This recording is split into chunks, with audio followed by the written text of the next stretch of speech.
The content for the conference this afternoon is a little different. So in the afternoon we have tours, workshops, working groups, so a really different format, so a different kind of energy and an opportunity for all of you really to exchange more conversations with all the folks who are here for the conference. So with that, Natalie, Brown, you can come up and talk a little bit about our honorary keynote. Thank you.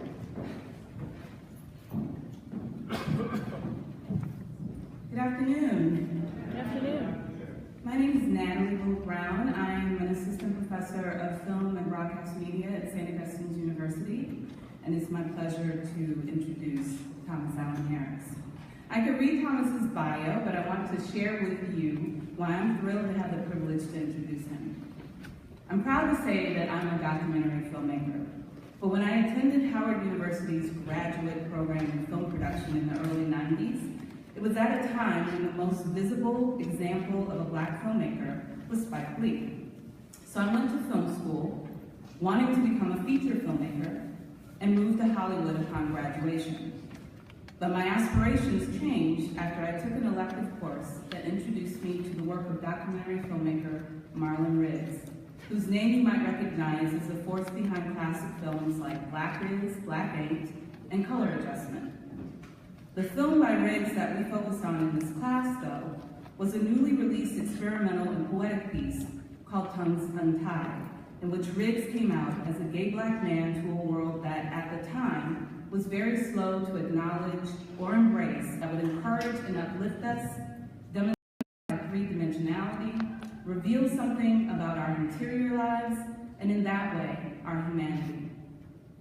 My introduction to the work of Thomas Allen Harris impacted me in similar fashion to the work of Marlon Riggs. I was riveted. The first film of Thomas's that I saw was A Niña Cara, I can never say it, or That's My Face, which I think has a lot in common with Tongues Untied in its intimate storytelling, honest reflection on identity, and bravery. Thomas's approach to this first-person narrative and his obviously creative mind fascinated me. Through Amen Cara, it was clear to me that Thomas respects and appreciates the work of Black filmmakers, documentary filmmakers, who came before him. I had the good fortune to meet Thomas at the Full Frame Documentary Film Festival in 2014 at the world premiere of his highly anticipated film, Through a Lens Darkly, Black Photographers and the Emergence of a People. The film explores and celebrates the legacy of the African-American image and the significance of those images in the shaping of our individual and collective identities. In fact, Through a Lens Darkly demonstrates just how great and beautiful a people we are through the dignity of the images we've crafted of ourselves because of, and in spite of, those images historically created by others to promote a racist narrative about who we are. The Digital Diaspora Family Reunion Roadshow that Thomas launched as an extension of Through a Lens Darkly drives home how important it is for us to control our own images and underscores how loving and necessary Thomas's work is in helping us all to honor the beauty inherent in the photos we take and share of our families and communities. It's my honor then to present to you the accomplished, award-winning, and critically acclaimed filmmaker, Thomas Allen Harris.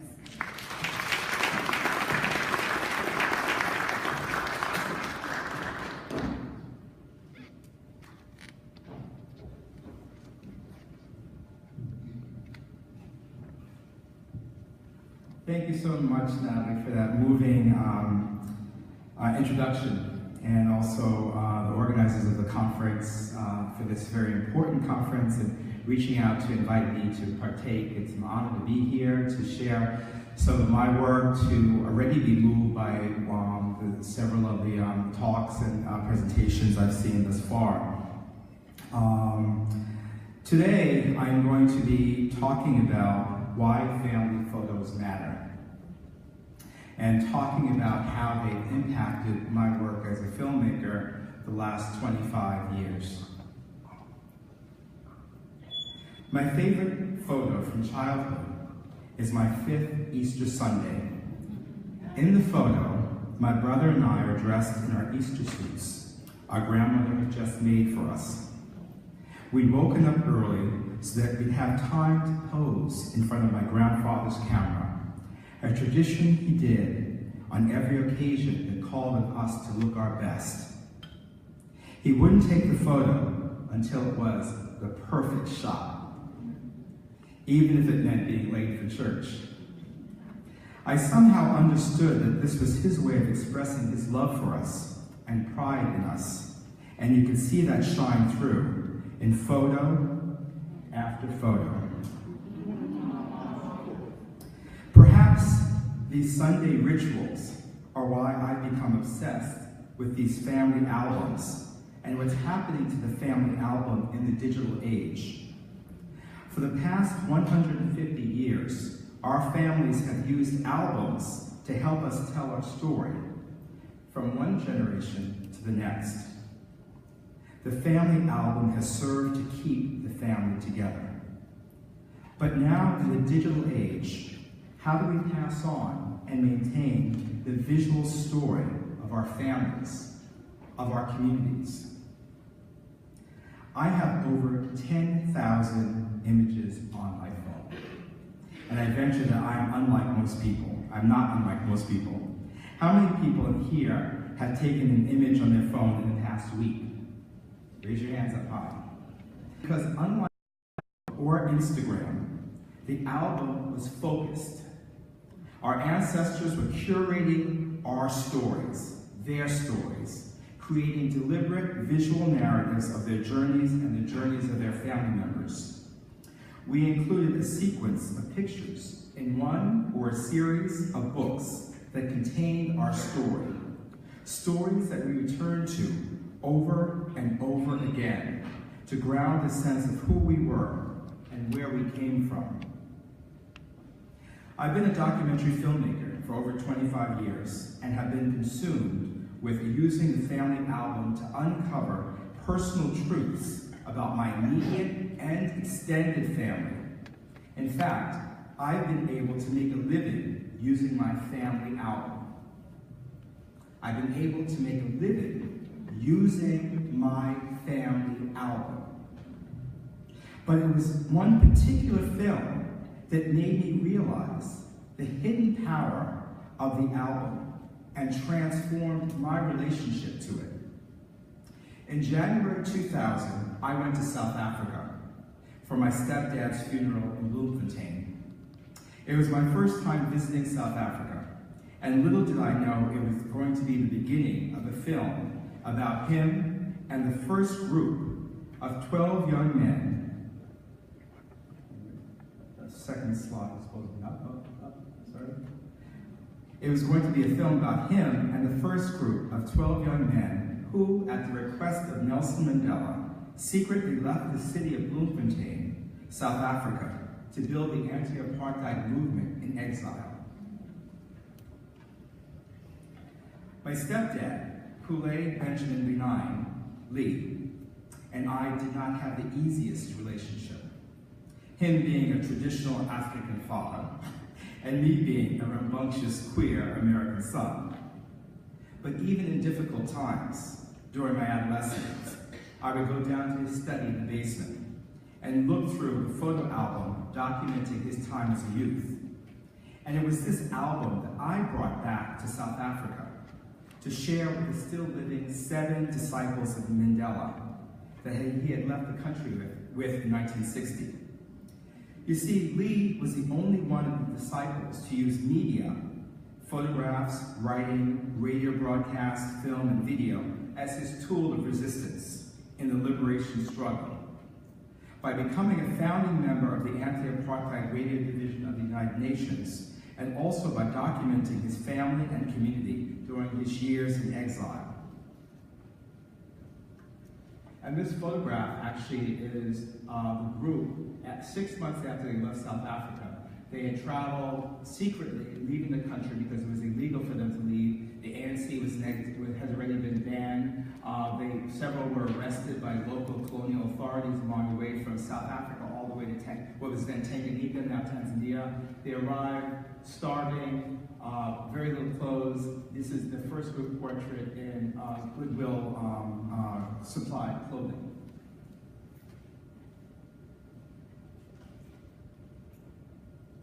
Like the myth of Odysseus attempting to return home after the Trojan War, Lee left South Africa on a mission to spread the anti-apartheid message and was only able to return home 30 years after this photograph was taken. It was his family album that helped him remember the home he was forced to leave behind. But returning home after 30 years, who remembers you? What I found in Bloemfontein was that there was little visual record of the city's long history of anti-apartheid resistance or of the 12 disciples from Bloemfontein. Lee's photo album filled in these gaps in the history of the city, and I wanted to use the album to activate communal memory. I had the idea to invite young South African actors to engage with Lee's album and reenact the stories that led to their exile. And this is a picture of the actors, the young South. Many of them had never been in front of the camera before. Several of the youth were neighbors of these anti-apartheid heroes, but had no idea of who they were or what they'd done. This film, 12 Disciples of Nelson Mandela, a son's tribute to unsung heroes, became a transformative experience for everyone. It allowed me to connect the generation that came before me with the generation that came after me. The result was that the young actors were able to walk in the footsteps of these heroes while performing the history of their city.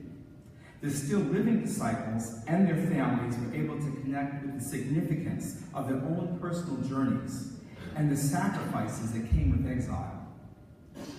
Through the synthesis of archive and remembrance, we expanded the story of the South African liberation struggle to include the city of Bloemfontein, while inspiring young South Africans to creatively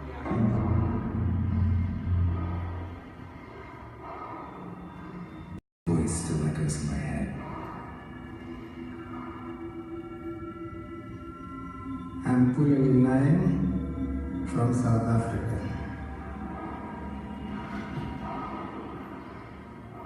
I'm still dreaming about home. I was born in South Africa, Bloemfontein, that is the Orange Free State. I was raised there, went to school in the same city, and went to high school in the same city, and when I left from the same city.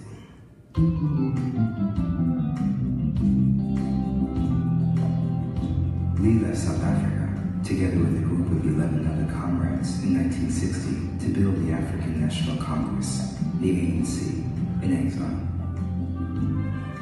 I didn't just live by myself, we left in a group. Some called them the 12 from Bloemfontein, but to me, they were 12 disciples of Nelson Mandela.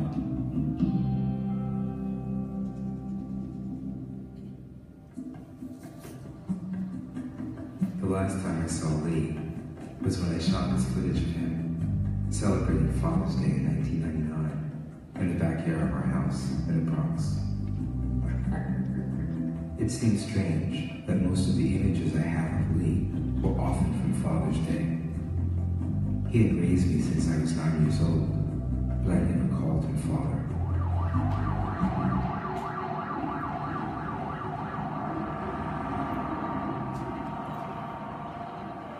Lee died before I could see him in South Africa, the land he fought all his life to liberate.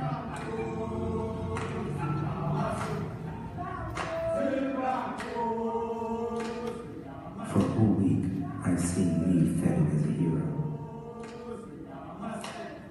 Strangers come up to touch me, offering condolences as his eldest son.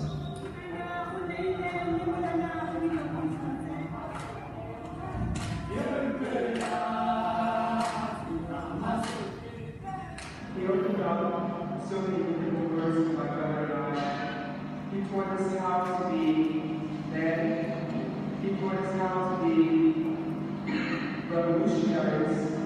He taught us how to be warriors.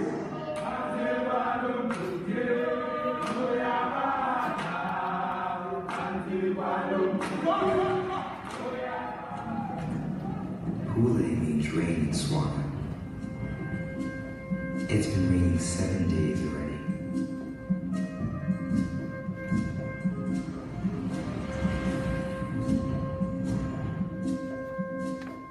Going through these photographs, I try to piece together a picture of this past.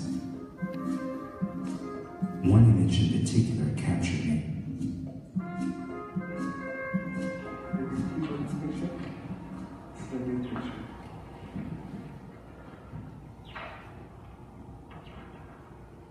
My God, where did you get this one?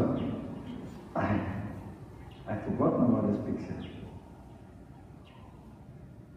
This photo, let me see now. Oh, yeah, no, I remember, yeah, okay. So when? Yeah. This photo. No, now I remember it. I've never seen this one, So when is that? Now the people who are here, that's me here at the corner, that's Dupes, that's Beans, that's Mutobi, that's Percy, that's Copes, that's Sedai, that's Peter Swartz, that's Billy Mukona, that's Taps, that's Madra, and Lee, huh? Who is there? It's you! It's amazing. You don't know yourself, huh?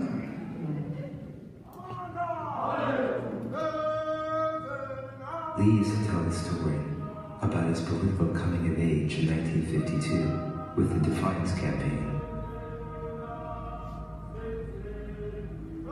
One of the AMC's first nationally organized expressions of civil disobedience against the apartheid laws. My brother was narrative. He was in the Defiance campaign of 1952. The story goes that Lee's older brother Ezekiel was an organizer in the local chapter of the ANC. Anticipating violence upon entering the white section of Bloemfontein, Ezekiel sent the young Lee back to the township.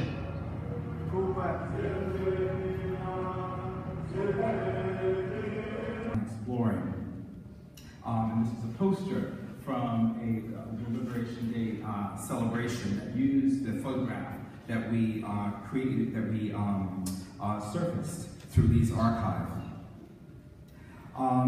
So in doing this project, I thought, how could I bring this experience to America and use it to create or enlarge a new national family album, to bring forth images of lost, suppressed, or hidden stories from the boxes in attics or under beds, or hard drives or phones, to build a collective album to help us understand who we are as Americans. And about a few years after I finished this project, we started a project with Deb Willis approached me. People know about Deb Willis? The scholar, historian, artist Deb Willis, author of Reflections in Black Photographers from 1840 to the present. She invited me to come and do a filmic interpretation of her book, which I'm also in as a photographer.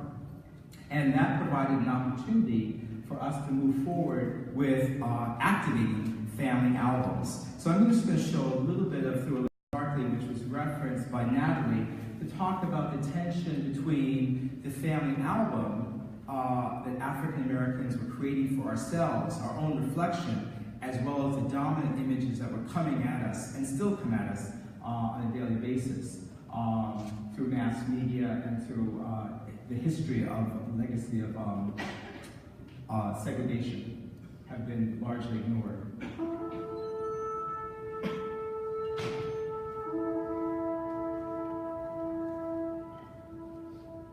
Every Negro boy, every Negro girl born in this country until this present moment undergoes the agony of trying to fight in the body politic, in the body social, outside himself, herself. Some image of himself or herself which is not demeaning.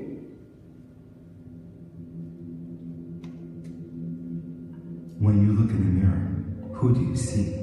Professor. Who do you see? Do I see us? Do you see us now? Do I see us then? Do you see us then? Do I see us in a time yet to come? Am I looking through a lens, darkly?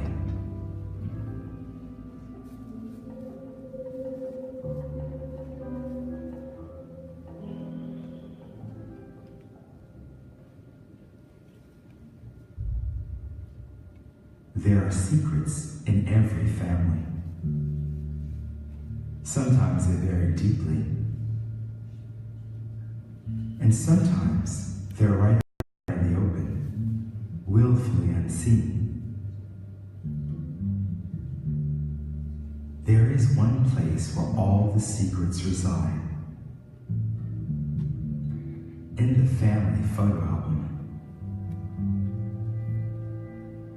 in what it chooses to represent, and in what is absent, hidden.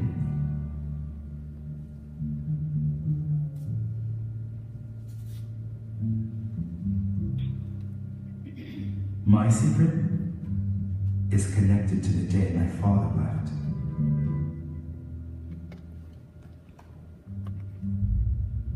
On that day, I remember him roughly wiping Vaseline off my face, saying, "Do you want people out there to think you're a greasy monkey?"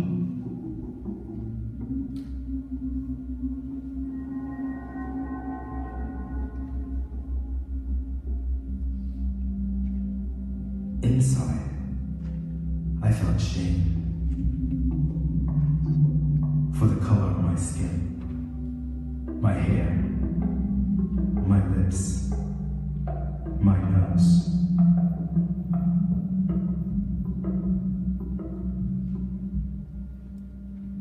Who Of the photographic image and its distortion of the black subject.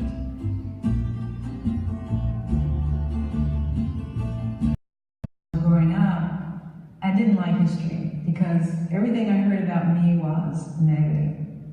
As a child at the age of 6, I realized that I am black, and I didn't want to be black.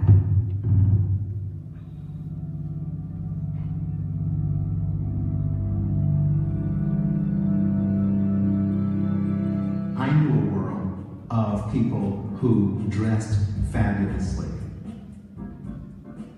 who led interesting lives, and who were represented in family albums in a very celebratory way. And I would go into museums and I wouldn't see any of that material at all. The family album was a world of my grandfather. He had a ritual for any occasion. We would line up before his camera until he got the perfect shot. He gave me and my brother Lyle our first cameras.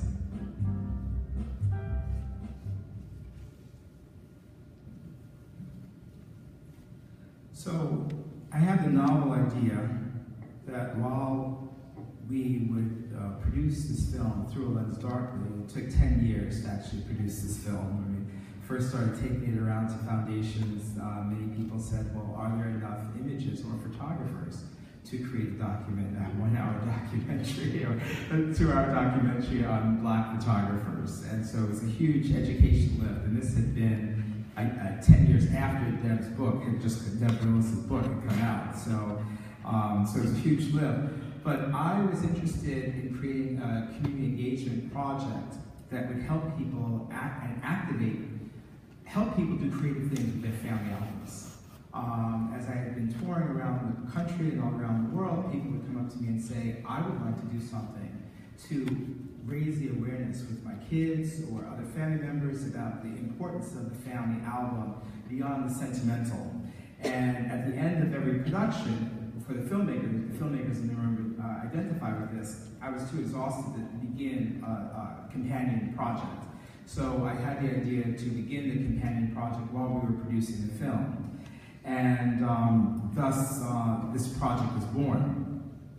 In mulling over this, we came across the concept of a reunion, a family reunion, one that would transform our relationship to the family album and provide a meeting place for those with a shared history, a way to remember ancestors through the act of sharing our stories, a place of mutual respect, love, and remembrance. We're also connected to one another in our shared experience of being human, celebrating birthdays, gatherings with loved ones, or a new experience, like riding a bike, graduation, or falling in love. When we first started Digital Diaspora Family Reunion in 2009, many people, believe it or not, did not have any of their images digitized, and some showed up with boxes or trunkloads of images to share with us. We asked people to make a selection of 15 to 20 images that told a story. I'm a filmmaker, right? I specialize in storytelling. We scanned these 15 to 20 images and recorded people's stories around them. Then we gave them a disc of their scans and edited short modules of their photo sharing stories, which we uploaded to our YouTube channel. Going through the process of sharing these personal photographs with strangers, we began to see their photos as more than sentimental keepsakes. Their images and the stories within them held a socio-historic value as they contained the stories of their communities and our country. We also found that through this process, people were discovering new things about the photographs they'd lived with all their lives. Like the young woman with a portrait of her great-grandmother. She opened the frame of the image. She opened the frame to share the image with us, and behind that was another photo that had been hidden by the first, a photo she had never seen before. And this is a photograph she had never seen before, and the discovery was made on camera.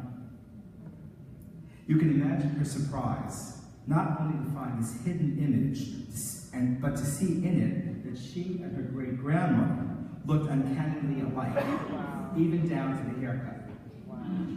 And this is, some objects we live with and the discoveries that we're making. And for me, one of the biggest discoveries is that we're always looking outside ourselves for the gold, and the gold might be right within us, within our homes, within our families. In fact, it is. People share with us in a whisper that they had never even shared their story with their family. The young father holding a toddler in his arms as he shared a photograph of him with his brothers, and realizing in front of camera as his voice broke and his tears streamed down his face, that this was the last image of the three of them gathered together, as his younger brother had recently died. After these one-on-one photo sessions within the community, we gathered together for a grand finale to share our findings in front of a live audience. As curated guests and audience members take turns coming up to the stage to share stories of their photos, now blown up to the size of cinema next to them, a meta-narrative emerges as themes and similarities between family photos and stories coalesce. The audience participates in the act of discovery, such as when two cousins met for the very first time at our roadshow at Lincoln Center, connecting through a photo, a name, and a story. Or the young man who didn't know the meaning of the insignia on his grandfather's army uniform until a World War II veteran in the audience shouted it out. Or acquaintances that realized, unbeknownst to them, their families had been friends for generations. After speaking with thousands of people about their family photographs, I've come to realize that people select photographs thinking they'll share a certain story with us. But the intimacy of sharing about a family photo opens up the communication of the heart. And the heart has its own song, its own dimension, different from the mind. During the photo shares, we become connected in a heart-mind space that spans time and geography.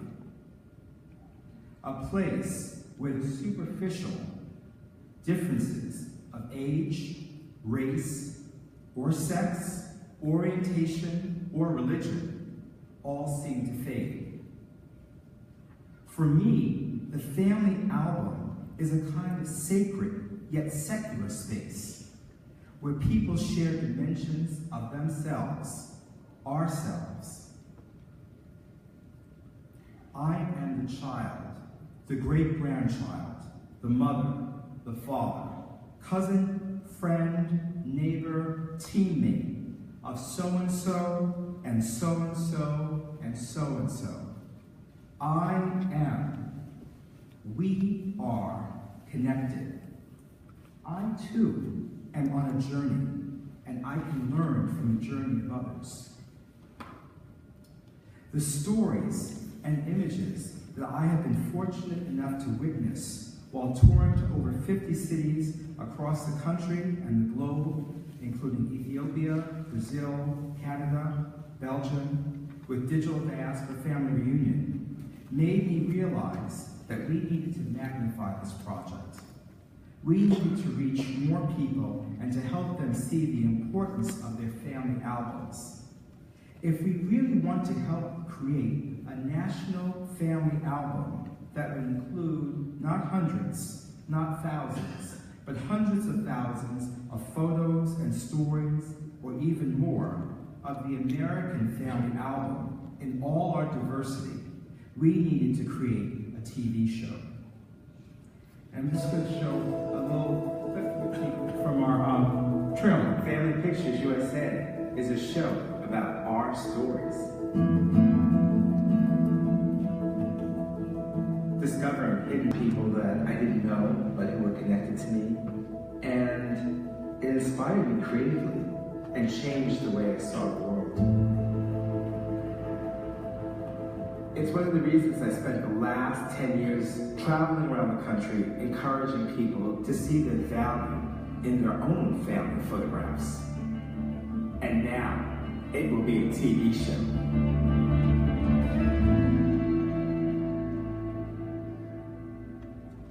Hi, I'm Thomas Allen Harris, and we're here in Harlem, New York, at the Sugar Hill Children's Museum of Art and Storytelling. Come on. I'll be your guide to a new America that is revealed when people open their albums and their hearts. This project is about redefining and creating a new purpose for the family album, one that can bring us together despite our differences.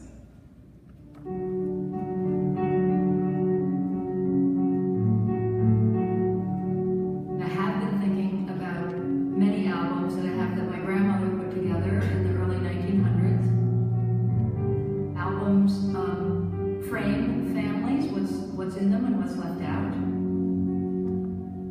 This picture was just in the kitchen, and it says H.H. Flake's Farm on it, and our last name is Flake, and so I knew, well, these are my relatives, and it turns out these are my great-great-grandparents, perhaps. And what's funny is I grew up in Mississippi, and I always thought, though, that since we had come from California, we weren't Southern really. The history of slavery and civil rights, they weren't personal stories. And when I saw this photograph of my ancestors' potato farm in Florida and realized that it's also a photograph of black workers, farm workers behind them, my family never talked about it. When I asked about it, it turns out that these relatives were Spanish indentured servants who had come to Florida, so very humble beginnings. If you were white, maybe you didn't totally claim your Spanish or Hispanic heritage as an effort to distance yourself from another kind of working class.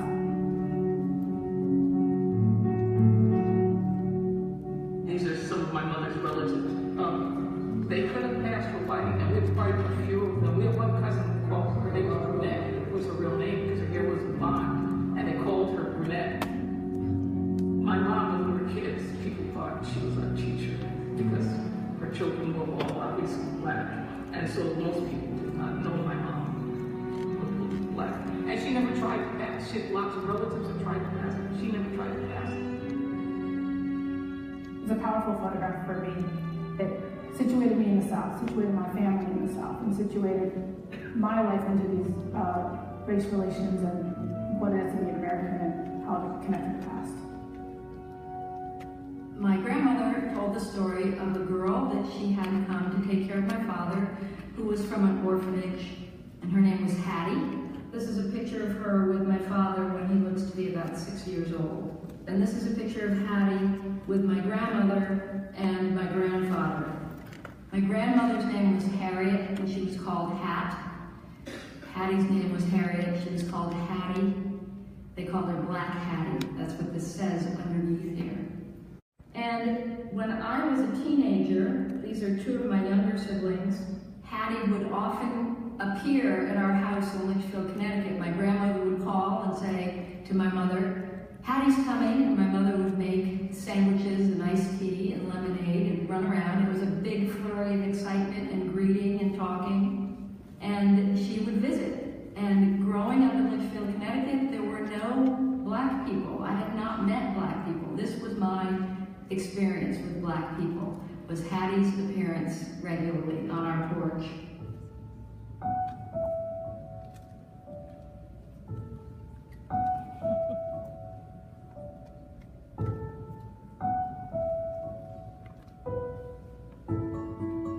When you pull out those photographs and you start to tell stories that have only been told within the family, and you see the resonance of those with other people, then suddenly it's larger than just any single individual or any singular experience that individuals might have.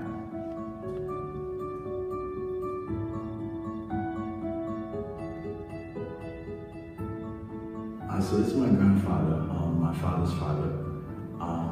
He's praying every morning he gets up. And this man is 90 plus, by the way. He prays and he reflects. And I think, then I took it for granted. And here I feel like I can't take this for granted because this is the origins of my origin. When we do the interviews with people and we ask them to put on white gloves before they handle their images, it forced me to think, white gloves, that means the thing I'm handling is precious. It has value. And so that moment is a kind of a shift.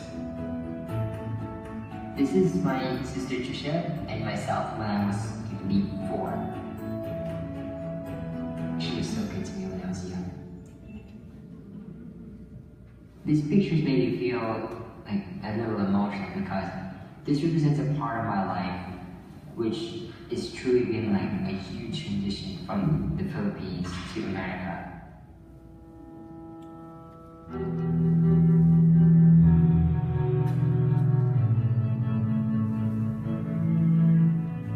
This was sitting on my mantelpiece, and people came over and they were like, "Where's that guy who was Louis Armstrong?" Well, that guy is my father, and he was shooting Louis for a photo spread for Playboy magazine.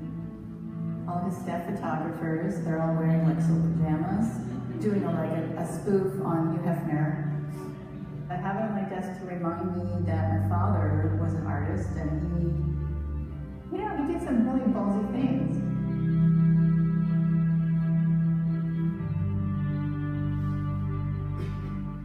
Our goal has been to use photography as a way of creating community. So that being said, this is a community exercise. So would you turn to your neighbor and just say hello, introduce yourself? When you're an immigrant in a country, you're always trying to find family, and a family member in an audience at an event says, "I'm your family," when we're talking about family. It's magical. Do you know Delphine?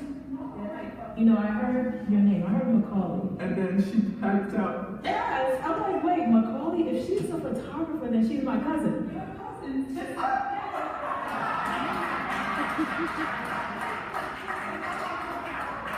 We've never even met each other.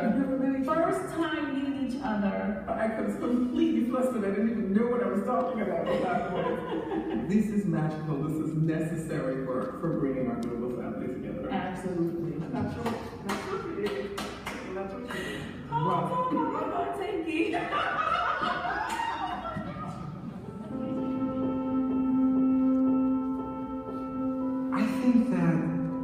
What was most surprising for me, I think that there is a tremendous amount of emotional connection with taking that picture out and telling that story. That's my brother Saja in the middle. This is actually a year before he passed away. And yeah, my brother died the next year, and my grandmother, and so all the photos from him. Actually, I didn't even think about why those pictures are important. I hadn't even thought about it. But that is, oh my God. The real reason why I decided to do this project is because my mom was in surgery 2 years ago, and these moments are so precious.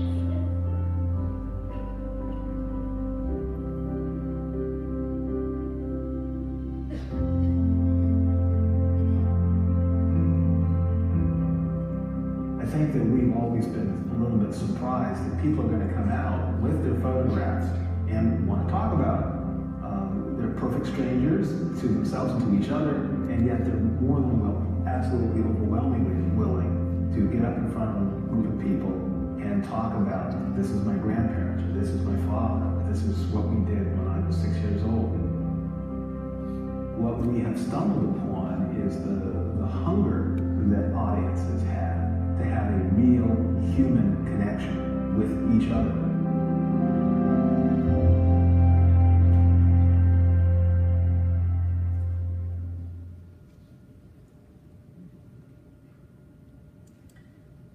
So,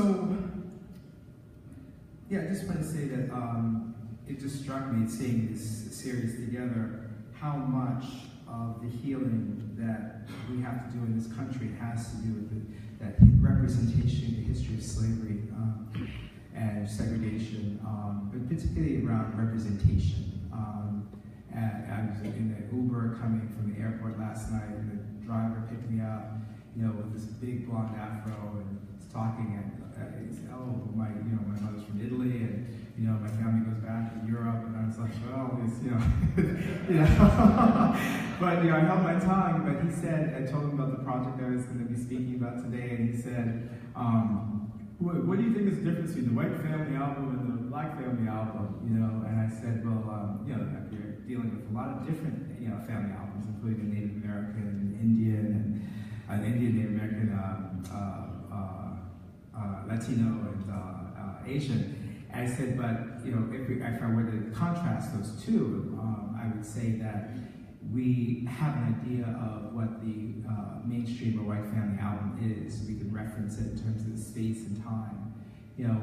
The African American family album has been suppressed in terms of culturally, and which is leaving a hole, and that hole is filled by stereotype and projections, and we're living that right now. And so for me and for what I encourage other people to think about in terms of how we situate our family narratives, visually particularly, because we live in a world of images, is how do we get it out there, and so that we begin to see ourselves and people begin to see us as family members. How do we begin to talk about that, and how do we begin to, even as we move forward and we fight against the police brutality and economic apartheid, we also have to know what our value is in terms of the goal that we have,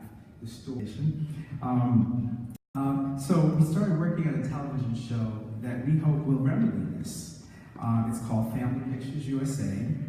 Through a mix of television, social media, and live events, we explore cities and rural communities through the lens of the family album to enlarge our understanding of history, our diversity, and our shared values.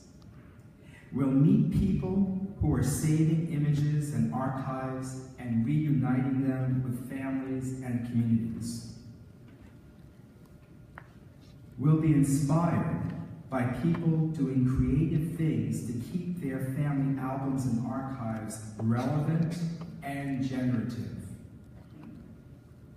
will help reshape the way we look at the country, at ourselves, and one another through our family pictures. And like my grandfather, who wouldn't stop photographing us until he got the perfect shot, we'll continue with Family Pictures USA until we, as a country, understand the treasure trove that is our family albums and how all of us can contribute with our hearts and our minds in the construction of a national unified family album.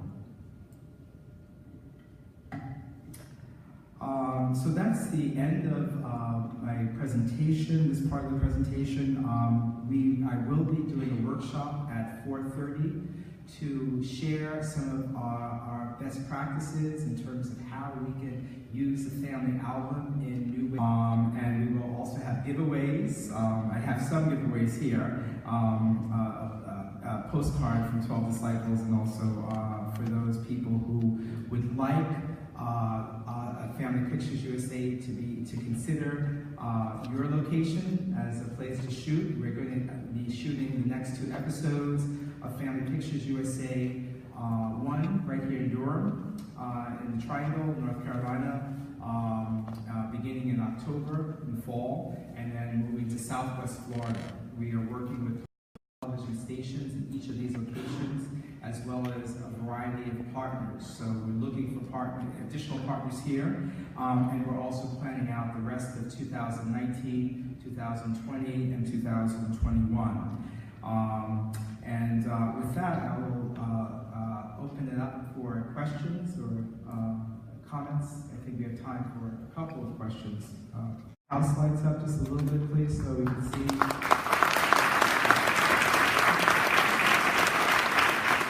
Would you stand up and tell us your name?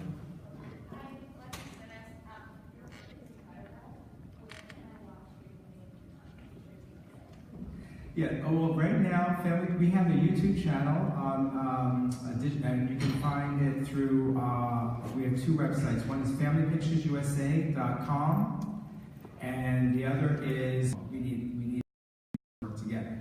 Yeah, the person behind and then the person in the scarf, yes. And could you stand up and say your name, please? My name is Amy Evans. Thank you for this presentation. It's really beautiful, the work that you're doing. And I was really interested in how you, in the story that you discovered about your stepfather, what I think can be remarkable about people reflecting on these images is that everyone has their own interpretation of the truth. So the gentleman who was looking at the image didn't recognize himself, and he knew his friend and say, that's you. I'm interested in how you make choices about how to then reconstruct the narrative from your perspective, knowing that even if the person who's in the image has a different understanding of what he's seeing, how do you decide? If 2 people are saying, okay, this is what happened, and the other person saying, oh, it wasn't like that, you got it wrong. How do you then decide what you are going to weave into how you reconstruct the film? Well, I think that kind of tension is called dramatic tension. So I love it. I show them rough cuts of the films.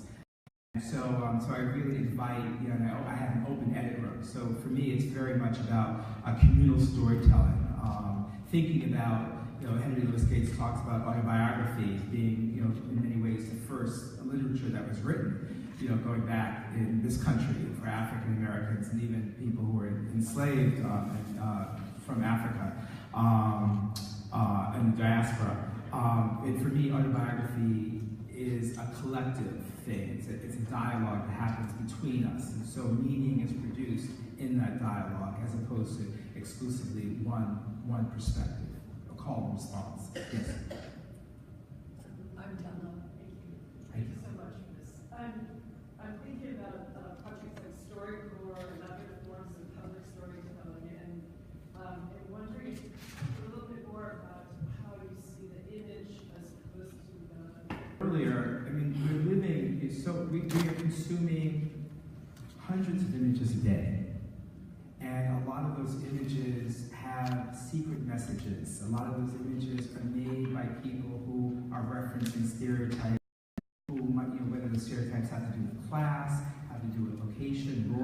versus urban, and so for me, it's very important to actually start with an image that's not necessarily made for public consumption, but is made to actually talk about who I am and to allow for that kind of authenticity to be part of the dialogue. And that is, and also not have it be rehearsed, because StoryCorps isn't rehearsed, but the moth is. And also, I think it's important for it to be coming from a company which is a people of color company, so that we're not saying that we're coming from the margins.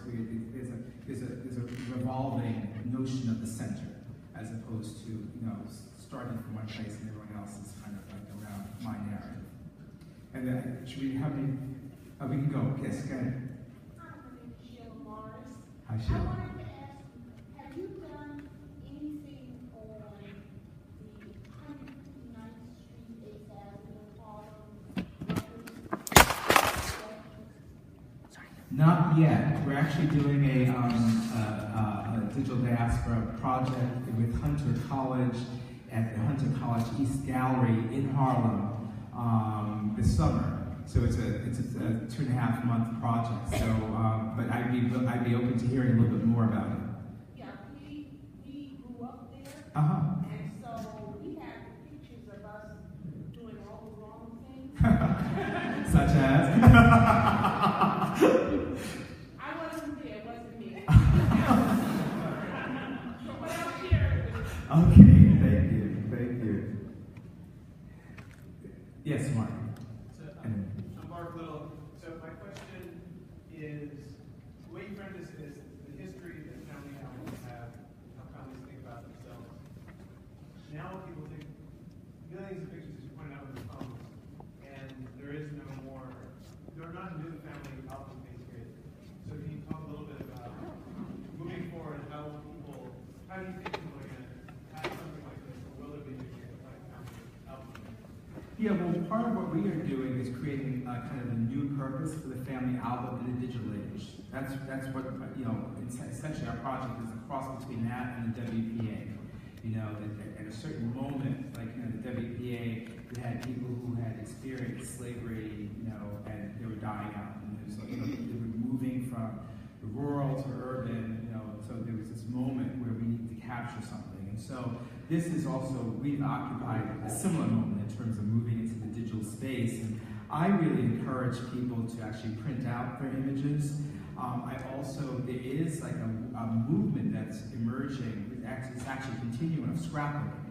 So these people who are scrapbooking and turning the family album into maybe a little bit more art/craft. I think that as things begin to kind of move away from social media, we're a little less excited by the newness of Facebook and even Instagram. In your family, or if you're the oldest person in your family, go to the youngest person, tell them the story, record it, audio, video.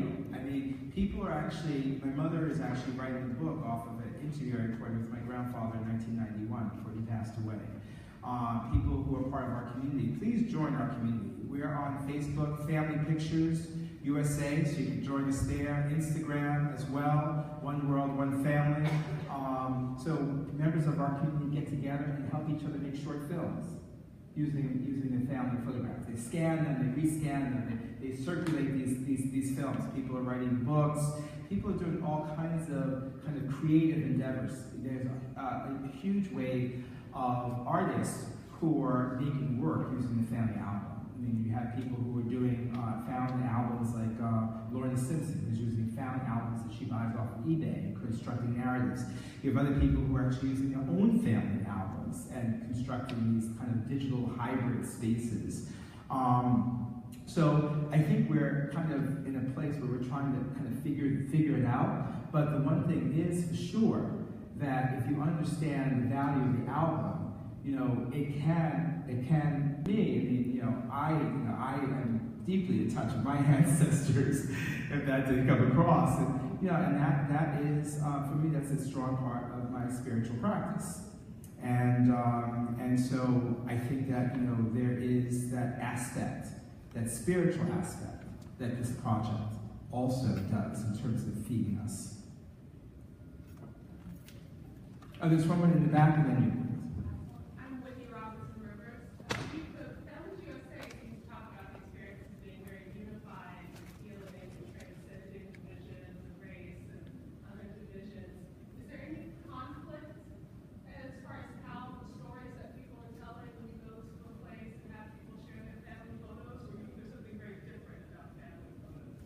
Yeah, I do. I mean, I think that we certainly want it to be an uplifting show, but you know, one of the interviewed, the two people that we interviewed in Detroit are recovering alcoholics who talked about intense trauma in their families. And at the same time, because they had recovery, they also talked about how they got over it. And so, you know, I think that there's, you know, as I said from an earlier question, you know, I think that having that drama, that's human drama. And, you know, I'm a filmmaker and a storyteller, so I'm interested in that. I'm not interested in just telling a story that is, that, you know, that glosses over that. I think that you kind of, it was a little subtle, but in our trailer, the woman who, the Japanese woman who's also a feminist, talking about her father shooting for Playboy, you know, a little bit of ambivalence around that, inserting herself in that photograph, you know. And she's making a film about him after we actually participated in the Digital Diaspora with her. And so it should be an interesting film. Her name is Ria Tajiri. She's a filmmaker, a friend. Yes. And there's someone who, yes? Hello, my name is Nicole. Thank you very much for this very interesting presentation. What I found interesting about your presentation was this sort of multi-dimensionality of it. So you're using film to reflect on photographs, and then you show photographs depicted on cell phones and computers, and then you're here taking cell phone images. So there's this whole conversation of different media going on in making these stories, and I was wondering if you reflect on that. Absolutely. I mean, I think that we, you know, there's a big, as a filmmaker, there is, the thing that's on the horizon now is VR, your immersive technologies. And I think that there is a set, or augmented reality, you know, in terms of being able to see a 360. And for me, I think I'm intrigued by them, but I'm also very much invested in the communal space, like being in the same space together. You know, and being producers, having that kind of liminal space between being a consumer of media and a producer, and what does that do? But in a space that is a kind of a real-time space,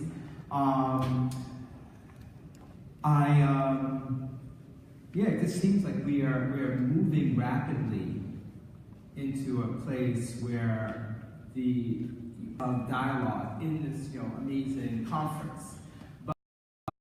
Is that most people who are telling the stories of Black communities are not from those communities. And whether they're here, or in Africa, or in Latin America, they're not from those communities, and they tend to be mono-dimensional.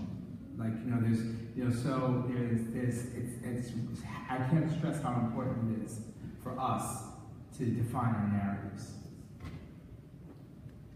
I think that's it. So I hope, please come to our 4:30 and we're going to have some fun and some